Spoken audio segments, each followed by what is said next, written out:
நாமத்தினாலே இந்த வார கார்னர்ஸ்டோன் பாடத்தை படிக்க வந்திருக்கும் உங்கள் அனைவரையும் அன்போடு வாழ்த்தி வரவேற்றுக் கொள்கிறேன். இந்த புதிய காலாண்டில் உங்கள் எல்லாரோட சேர்ந்து இந்த பாடத்தை படிக்கிறதுல எனக்கு ரொம்ப சந்தோஷம்.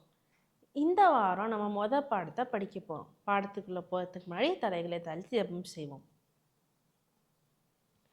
அன்புள்ள பரமபிதாவே, இந்த நல்ல ஒரு வாய்ப்பு கொடுத்ததுக்காக நன்றி அப்பா. நாங்கள் உங்களுடைய வார்த்தைகளை ஆராய்ந்து படிக்க போகிறோம். இந்த புதிய காலாண்டில் நாங்கள் என்னென்ன பாடங்கள் கற்றுக்கணும்னு நீங்கள் ஆசைப்படுறீங்களோ அது எல்லாத்தையும் நாங்கள் கற்றுக்கொள்ள உதவி செய்யுங்கப்பா.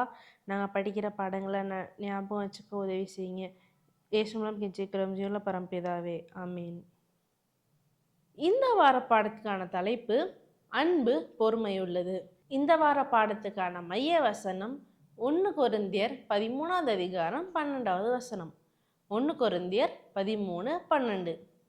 இப்பொழுது கண்ணாடியிலே நிழலாட்டமாய் பார்க்கிறோம், அப்பொழுது முகமுகமாய் பார்ப்போம். இப்பொழுது நான் குறைந்த அறிவுள்ளவன், அப்பொழுது நான் அறியப்பட்டிருக்கிறபடியே அறிந்து கொள்வேன். இந்த வாரம் நம்ம படிக்க போகிற பாடம் 1 கொரிந்தியர் 5வது அதிகாரத்தையும் 1 கொரிந்தியர் 13வது அதிகாரத்திலிருந்து எடுக்கப்பட்டிருக்கு. இந்த பகுதியை எலன் ஜி ஒயிட் அவங்க எழுதின ஆக்ட்ஸ் ஆஃப் தி அப்போஸ்டல்ஸ் அப்படிங்கிற புத்தகத்தில் 29லேருந்து 32வது அதிகாரங்கள் வரைக்கும் நம்ம படிக்க முடியும். இந்த வார பாடத்தில் பவுல் 4 முக்கியமான காரியங்களை குறித்து சொல்கிறத நம்ம பார்க்க முடியுது. ஆக்ட்ஸ் ஆஃப் தி அப்போஸ்டல்ஸ் புத்தகத்தில் நம்ம பார்த்தோன்னா 29வது அதிகாரத்தில் ஒரு எச்சரிப்பு மற்றும் வேண்டுகோளான செய்தியை பவுல் வைக்கிறாருன்னு சொல்லி நம்ம பார்க்குறோம். இந்த பகுதியை பவுல் கொரிந்தியருக்கு எழுதின நிருபத்தில் பார்க்க முடியுது. இதில் பவுல் பிரிவினைகள், ஒழுக்கக்கேடு, இன்னும் விசுவாசிகளுக்கு இடையில இருந்த வழக்குகளை சுட்டி காட்டுறாருன்னு சொல்லி பார்க்குறோம். குறிப்பாக மத வெறியின் ஆவிக்கு எதிர்த்து நிற்கவும், இன்னும் பரிசுத்தமாகவும் ஒற்றுமையோடவும் இருக்கிறதுக்கு சபைக்கு அறிவுரை கொடுக்குறாரு. 30வது அதிகாரத்தில் ஒரு உயர்ந்த நிலையை அடையணும் அப்படிங்கிறத தெளிவுபடுத்துகிறாரு. அதாவது கொரிந்தியர்கள் அவங்க வாழ்க்கை தரத்தை உயர்த்தி, அவங்க பரிசுத்த தன்மையை வலியுறுத்தி, சுய ஒழுங்கை கடைப்பிடிச்சு தங்களுடைய சரீரம் பரிசுத்த ஆவியினுடைய ஆலயமாக இருக்குதுங்கிறதையும் நினைவூட்டுறாரு. அதோட அவங்க தங்களுடைய ஒழுக்கக்கேடான பழக்கங்களை விட்டு பிரிஞ்சு வரணும்னு சவால் கொடுக்குறாரு. 31வது அதிகாரத்தில் பவுல் கொடுத்த செய்தியை அவங்க எப்படி ஏற்றுக்கிட்டாங்கன்னு, அவங்களோட ஒழுக்கக்கேடான பழக்கங்களை விட்டு மனம் திரும்பி அவங்க விசுவாசத்தில் வேரூன்றி சுவிசேஷத்துக்கு தங்களை ஒப்பு கொடுக்குறாங்கன்னு சொல்லி பார்க்குறோம். 32வது அதிகாரத்தில் நிதி சார்ந்த உக்கரானத்துவமும் ஊழியத்தை தாங்கக்கூடிய தன்மையை குறித்தும் பவுல் பேசுகிறாரு. மக்கதோனியா மற்றும் கொரிந்து சபையினர் தங்களுடைய ஆர்வமான உதாரத்துவமான காணிக்கைகள் மூலயமா ஊழியங்களை தாங்கிறதுக்காக அவங்கள பாராட்டவும் செய்கிறாரு. இந்த வார பாடத்தில் முக்கியமாக பவுல் அந்த காலத்தில் நடந்த ஒழுக்கக்கேடான காரியங்களை குறித்தும், அது எவ்வளோ தூரம் ஆண்டவருக்கு பிரியமில்லாததாக இருக்குது அப்படின்னும், உண்மையான அன்பு எப்படிப்பட்டதுன்னு புரிஞ்சுக்கவும் அவர் உதவி செய்கிறாரு. அந்நிய மார்க்கத்தில் உள்ள பழக்கங்களுக்கு அவங்கள உட்படுத்தி பரிசுத்தமான தூய்மையான வாழ்க்கையிலிருந்து தள்ளி போனவங்களுக்கு என்ன நிலைமை அப்படிங்கிறத தெளிவாக இங்கே காட்டுறாரு. 1 கொரிந்தியர் 6வது அதிகாரம் 9-10 வசனங்களில் பார்த்தோன்னா, அநியாயக்காரர் தேவனுடைய ராஜ்யத்தை சுதந்திரிப்பதில்லை என்று அறியீர்களா? வஞ்சிக்கப்படாதிருங்கள். வேசி மார்க்கத்தாரும், விக்கிரகாராதனைக்காரரும், விபச்சாரக்காரரும், சுய புணர்ச்சிக்காரரும், ஆண் புணர்ச்சிக்காரரும், திருடரும், பொருளாசைக்காரரும், வெறியரும், உதாசீனரும், கொள்ளைக்காரரும் தேவனுடைய ராஜ்யத்தை சுதந்திரிப்பதில்லை. இன்னும் 19வது வசனத்தில், உங்கள் சரீரமானது நீங்கள் தேவனாலே பெற்றும் உங்களில் தங்கியும் இருக்கிற பரிசுத்த ஆவியினுடைய ஆலயமாய் இருக்கிறது என்றும் நீங்கள் உங்களுடையவர்கள் அல்லவென்றும் அறியீர்களா? இந்த பகுதியில் பவுல் கொரிந்து மக்கள் கிட்ட இருந்த பேரார்வத்தையும் அவங்களுடைய மாம்ச இச்சைகளையும் அடக்க சொல்கிறாரு. பவுல் அறிவு நிறைந்த ஒருத்தராக இருந்தாலும் அவருடைய வாழ்க்கை வித்தியாசமான ஒரு ஞானம் நிறைந்த ஒன்றா இருந்துச்சு. அதனால ரொம்ப சுலபமாக அவர் அங்கிருந்த மனிதர்களுடைய இதயத்தை தொட்டார். இன்னும் அவங்கள ஒரு உயர்ந்த வாழ்க்கையை வாழ்கிறதுக்கு ஊக்கப்படுத்தினார். இன்னும் அந்த மக்கள் தங்களுடைய சோதனைகளை எதிர்த்து ஒரு வேலி அமைச்சுக்கணும் அப்படின்னு சொல்லி அவங்கள ஊக்கப்படுத்துறாரு. பவுலுக்கு ஒரு விஷயம் ரொம்ப நல்லா தெரிஞ்சிருந்தது. அவரு கிறிஸ்தவ பாதையில எடுத்து வைக்கிற ஒவ்வொரு அடிக்கும் சாத்தான் கிட்ட இருந்து பயங்கரமான பிரச்சனைகள் வரும்னு. அதனால தான் ஒவ்வொரு நாளும் அவங்க விழித்திருந்து ஜெபம் பண்ணி தங்கள பாதுகாத்துக்கணும் கொள்ளணும்னு சொல்றாரு. சாத்தான் கொண்டு வர எல்லா சோதனைகளையும் எதிர்த்து நிற்க சிலுவையில் அறையப்பட்ட கிறிஸ்து தேவையான வல்லமையை தருவாருன்னு. ஆண்டவர் மேலுள்ள விசுவாசத்தை அவங்க ஒரு கேடயமா பயன்படுத்தி ஆண்டவருடைய வார்த்தையை போராட்டத்திற்கான ஆயுதமா பயன்படுத்தி தங்களுக்கு எதிராக வர எல்லா சோதனைகளையும் மேற்கொள்ளும்படி பவுல் அவங்களுக்கு அறிவுரை செலுத்துறாரு. கொரிந்து பட்டணத்துல இருந்த விசுவாசிகள் தேவனோட இன்னும் ஒரு ஆழமான உறவை அவங்க அனுபவிக்கணும்னு சொல்லி அவர் ஆசைப்படுறாரு. அவங்களுடைய குணாதிசயம் ஆண்டவருடைய குணாதிசயமா மாறுறது எப்படின்னு அவங்களுக்கு இன்னும் முழுமையா தெரிய வரல. இதை அவங்க முழுமையா தெரிஞ்சுக்கணும்னு பவுல் ஆசைப்பட்டார். சுய கட்டுப்பாடு, இச்சையடக்கம், கிறிஸ்துவின் சேவையில் தளராத ஆர்வம் ஒரு விசுவாசியினுடைய வாழ்க்கையில எவ்வளவு முக்கியத்துவம் வாய்ந்ததுன்னு பவுல் அவங்களுக்கு புரிய வச்சாரு. பவுல் அவருடைய கடிதத்துல ஒரு கிறிஸ்தவனுடைய போராட்டம் எப்படி கொரிந்து பட்டணத்துல அந்த காலத்துல நடத்தப்பட்ட தடகள போட்டிக்கு இணையா இருந்தது அப்படிங்கிறத அவர் ஒப்பிட்டு காட்டுறாரு. கிரேக்கர்கள் மற்றும் ரோமர்களுடைய காலகட்டத்துல விளையாட்டு ரொம்ப போற்றப்பட்ட ஒண்ணு. அதனால அந்த நாட்டுல உயர்ந்த பதவியில இருந்தவங்க, ராஜாக்கள், அதிகாரிகள், இன்னும் பேர் பெற்றவங்க எல்லாரும் இதுல கலந்துக்கணும்னு ஆசைப்பட்டாங்க. இன்னும் அதிகமான வசதி மற்றும் செல்வாக்கு இருந்த வாலிபர்கள் இந்த விளையாட்டுகளில் கலந்து கொண்டு அதுக்கு எவ்வளவு கடினமான பயிற்சி தேவைப்பட்டாலும் அதுக்காக தங்களை ஒழுங்குபடுத்திக்கிறதுக்கு ஆயத்தமாக இருந்தாங்க. இந்த விளையாட்டுகளில் கலந்து கொண்டவங்களுக்கு அநேகமான சட்டத்திட்டங்கள் இருந்துச்சு. அதுலேயும் யாருக்கும் எந்த விதிவிலக்கும் இல்லை. இந்த போட்டிகளில் கலந்துக்கிறதுக்கு பேர் கொடுக்க வேண்டியவங்க ஒரு கடினமான பயிற்சிக்குள்ள போய் தங்களை ஆயத்தமாக்கிக்க வேண்டியது இருந்துச்சு. அவங்களுடைய பசி, தூக்கம், அவங்கள திருப்திப்படுத்தக்கூடிய எதுவா இருந்தாலும், தங்களுடைய உடல் பலத்தை பாதிக்கக்கூடிய எதுவா இருந்தாலும் அவங்களுக்கு அது தடை செய்யப்பட்டு இருந்துச்சு. ஆக யார் ஒருத்தர் இந்த போட்டியில் கலந்துக்க போகிறாங்களோ அவங்களுடைய வேகம், அவங்களுடைய வலுவான தசைகள், நரம்புகள் எல்லாமே அவங்களோட கடினமான சுய கட்டுப்பாட்டுக்குள்ளே இருக்க வேண்டியது ரொம்ப அவசியமாக இருந்துச்சு. அந்த போட்டியில் கலந்துக்க வேண்டிய ஒவ்வொரு போட்டியாளரும் அந்த களத்துக்குள்ளே வந்ததும் அவங்களுடைய பெயர்கள் வாசிக்கப்பட்டு அதுக்கு அந்த விளையாட்டுக்கான சட்டத்திட்டங்கள் வாசிக்கப்பட்டது. எல்லா போட்டியாளர்களும் அந்த போட்டியை ஒரே நேரத்தில் ஆரம்பிக்க வேண்டியது ரொம்ப அவசியமாக இருந்தது. அவங்க அடைய வேண்டிய இலக்கு பக்கத்தில் அந்த போட்டி ஆரம்பத்துல இருந்து முடிவு வரைக்கும் அந்த நடுவர்கள் கவனமா பார்க்க வேண்டியது அவசியமா இருந்துச்சு. ஏன்னா எந்த ஒரு சின்ன தவறும் உண்மையான வெற்றியாளருக்கு கிடைக்க பெறாம போயிடக்கூடாது. ஒருவேளை ஒரு சில நியாயமற்ற செயல்களை கையாண்டு ஏதாவது போட்டியாளர் வெற்றி பெற்றிருந்தா அவங்களுக்கு அந்த பரிசு கொடுக்கப்படாமல் போயிடும். இந்த போட்டியில கலந்துகிட்ட ஒவ்வொருத்தரும் பயங்கரமான ஒரு ரிஸ்க் எடுக்க வேண்டியது இருந்துச்சு. ஒரு சிலர் தங்க உடம்புல இருந்த பயங்கரமான ஸ்ட்ரெயின்ல இருந்து வெளியே வராமலே இருந்தாங்க. ஒரு சில போட்டியாளர்கள் அவங்க ஓடிட்டு இருந்த அந்த களத்திலேயே அவங்களுடைய காது, மூக்கு, வாயிலிருந்து ரத்தம் வந்து கீழே விழுந்து மரித்து போன நபர்களும் இருக்கிறாங்க.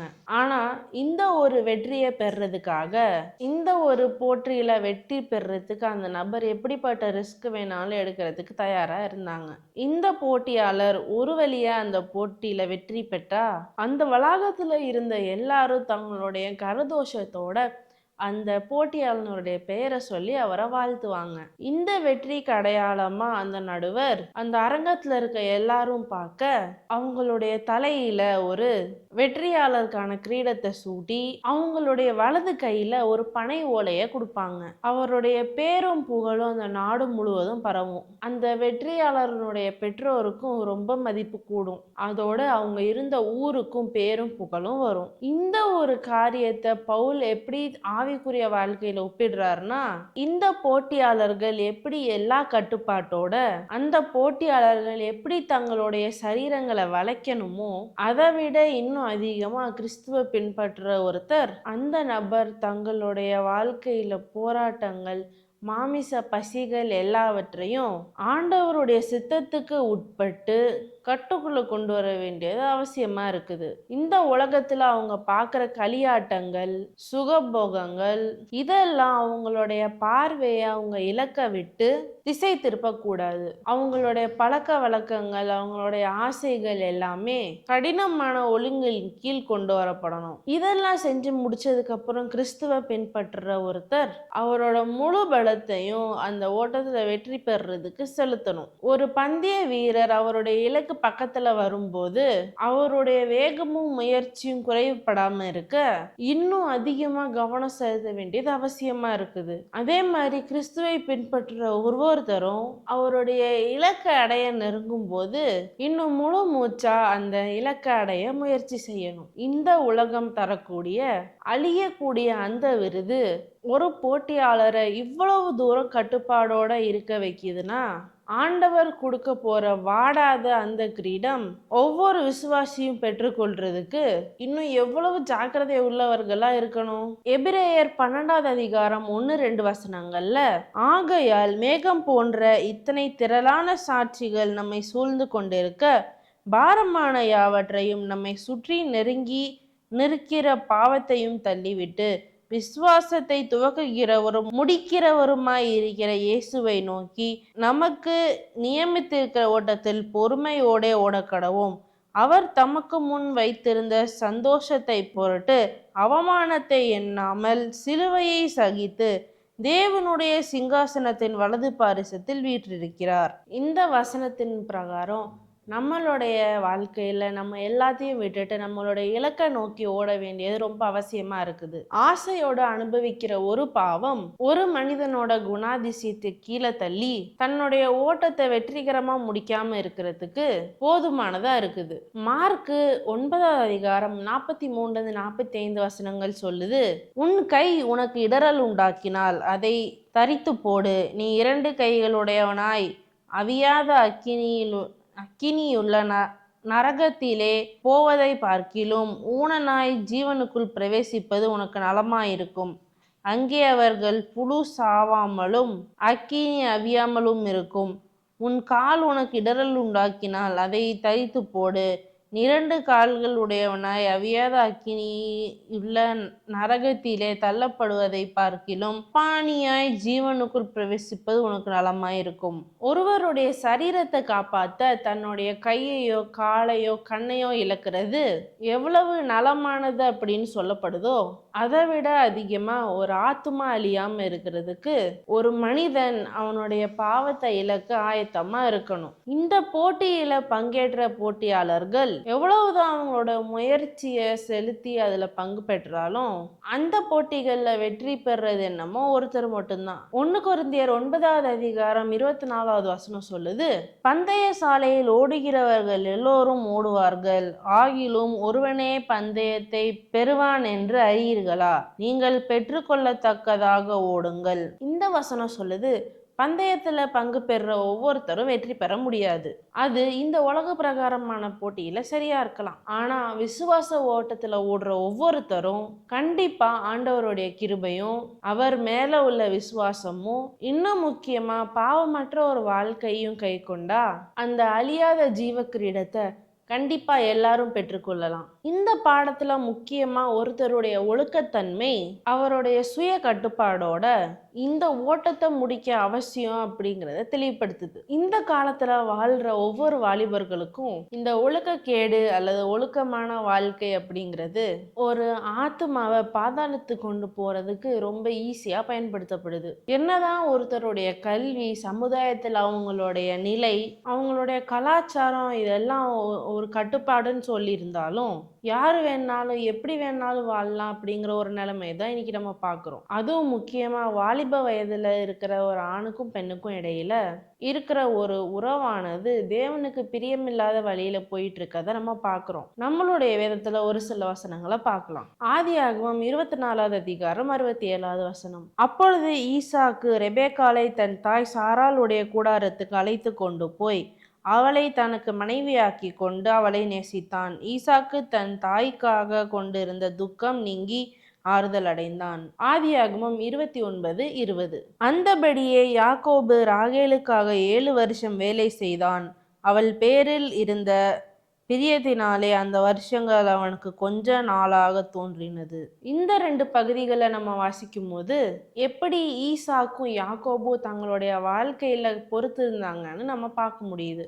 ஈசாக்கு ரெபேக்கால் சந்திக்கும் போது அவருக்கு 40 வயதா இருந்தது. யாக்கோபு முதல்ல ராகேலை நேசிச்சாலும் லேயாளுக்கு தான் திருமணம் செய்து கொடுக்கப்பட்டார். ராகேலை திருமணம் செய்யறதுக்கு தடவையே லாபான் யாக்கோபு 7 வருஷங்கள் வேலை செய்யணும்னு சொல்லியிருந்தாரு. ஆனா அந்த திருமணத்துல ஒரு மாற்றம் ஏற்பட்டாலும் லாபான் ராகேலுக்காக இன்னொரு 7 வருடங்கள் வேலை செய்யணும்னு சொன்னாரு. ஆக மொத்தம் யாக்கோபு ராகேலுக்காக 14 வருஷங்கள் லாபான் கிட்ட வேலை செஞ்சாருன்னு சொல்லி நம்ம பாக்குறோம். இந்த காலத்துல நம்ம பாக்குற அன்பு எப்படிப்பட்டதா இருக்கு? ஒரு ஆணோ ஒரு பெண்ணோ ஒருத்தர் நேசிக்கிறாங்கன்னு தெரிஞ்சுக்கிட்டா எவ்வளவு பொறுமையோட ஆண்டவருடைய சித்தம் அவங்களுடைய வாழ்க்கையில நிறைவேறதுக்கு காத்திருக்காங்க.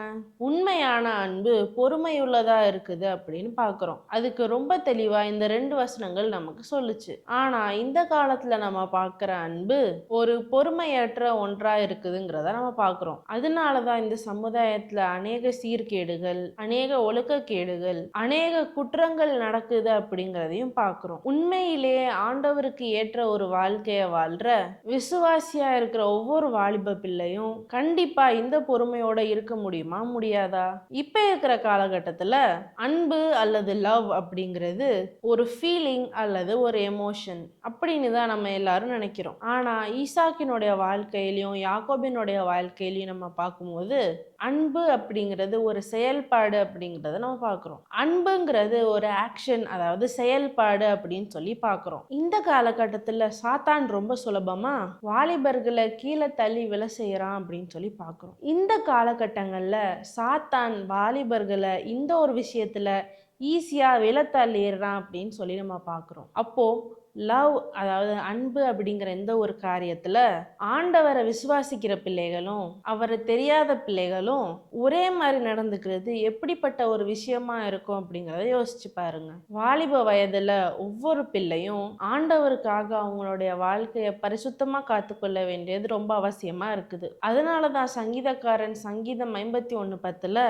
தேவனே சுத்த இருதயத்தை என்னிலே சிருஷ்டியும் நிலைவரமான ஆவியை என் உள்ளத்திலே புதுப்பியும் அப்படின்னு சொல்றாரு. நிலைவரமான ஆவி, அதாவது எப்படிப்பட்ட ஒரு சூழ்நிலையிலையும் யோசிப்பை போல அங்கிருந்து ஓடக்கூடிய ஒரு ஆவி. சாத்தான் எப்படிப்பட்ட ஒரு சோதனையை கொண்டு வந்தாலும் நம்ம கிட்ட ஒரு பலவீனம் இருக்கும்போது அந்த இடத்துல ஆண்டவருடைய கிருபை போதுமானதா இருக்குதுன்னு சொல்றாரு. 2 கொரிந்தியர் 12:9 அதற்கு அவர் என் கிருபை உனக்கு போதும், பலவீனத்திலே என் பலன் பூரணமாய் விளங்கும் என்றார். ஆகையால் கிறிஸ்துவின் வல்லமை என்மேல் தங்கும்படி என் பலவீனங்களை குறித்து நான் மிகவும் சந்தோஷமாய் மேன்மை பாராட்டுவேன் அப்படின்னு பவுல் இங்கே தெளிவா நமக்கு சொல்றார். வாலிப வயதுல இருக்கிற ஒவ்வொரு சகோதரனுக்கும் சகோதரிக்கும் ஆண்டவர் இன்னைக்கு சொல்ற ஒரு செய்தி, நீங்க எப்படிப்பட்ட ஒரு சூழ்நிலையில வாழ்ந்துட்டு இருந்தாலும், எப்படிப்பட்ட பலவீனத்தோட போராடிட்டு இருந்தாலும் என்னுடைய கிருபை உங்களுக்கு போதும் அப்படின்னு சொல்லி சொல்றார். அவருடைய பலத்தினால இந்த பலவீனங்களை எல்லாம் நம்ம மேற்கொண்டு அவர் நமக்காக வைத்திருக்கிற பரிசை பெற்றுக்கிறதுக்கு பொறுமையோட நமக்கு முன்னாடி வச்சிருக்கிற இந்த ஓட்டப்பந்தயத்துல ஓடுவோம். அன்பு பொறுமை உள்ளது. பாடத்தை முடிக்க ஜெபம் செய்வோம். கிருபையும் இரக்கமும் அன்பும் நிறைந்த நல்ல தகப்பனே, அப்பா இந்த நல்ல ஒரு பாடத்தை படிக்க எங்களுக்கு வாய்ப்பு கொடுத்ததுக்காக நன்றி அப்பா. இந்த பாடத்தில் நாங்கள் பார்த்தபடி நாங்கள் எங்களுக்காக வைக்கப்பட்டிருக்கிற இந்த விசுவாச ஓட்டத்தில் நாங்கள் பொறுமையோடு ஓடவும், நாங்கள் எந்த இடத்துலலாம் பலவீனப்படுறோமோ அங்கே உம்முடைய கிருபை பரிபூரணமாக இருக்கிறதுன்னு சொல்லி நாங்கள் பார்த்தோம். இந்த ஓட்டத்தில் எங்களுக்கு எந்த ஒரு தடை வந்தாலும், நாங்கள் விழுந்து போனாலும் மறுபடியும் எழுந்து உம்முடைய பலத்தை கொண்டு நாங்கள் இந்த ஓட்டத்தை பொறுமையோடு ஓடி முடிக்க உதவி செய்யுங்க. நாங்கள் இந்த ஓட்டத்தின் பொழுது நாங்கள் மற்றவங்களுக்கு ஒரு காம்படிஷனாக இல்லாதபடிக்கு ஒருத்தரை ஒருத்தர் பலப்படுத்துகிறபடியாகவும் நாங்கள் எல்லாரும் ஒரே குறிக்கோளை நோக்கி ஓடுறோங்கிறத ஞாபகம் வச்சுக்கவும் உதவி செய்யுங்க. இதை பார்க்குற கேட்குற எல்லாரையும் ஆசீர்வதிங்க. இயேசு மூலம் கெஞ்சிக்கிறோம் ஜீவனுள்ள பரம்பிதாவே, ஆமேன்.